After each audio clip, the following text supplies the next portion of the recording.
Somos el resultado de las cosas que nos pasan. Somos lo que perdimos. Somos la irrealidad que precede a la aceptación. Somos las heridas que sellan nuestras experiencias. Somos las lágrimas de rabia e impotencia que vertimos. Somos lo que nos queda por vivir. Somos lo que pensamos.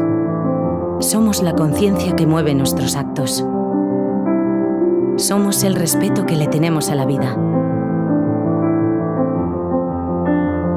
Somos la prudencia con la que elegimos movernos cada día. Somos la atención con la que miramos a nuestro alrededor. Somos los que te acompañamos a transitar caminos difíciles.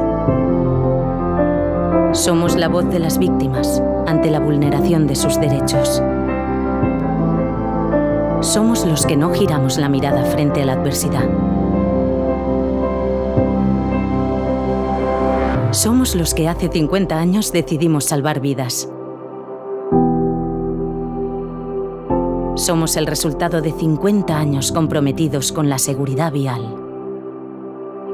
Somos PAT.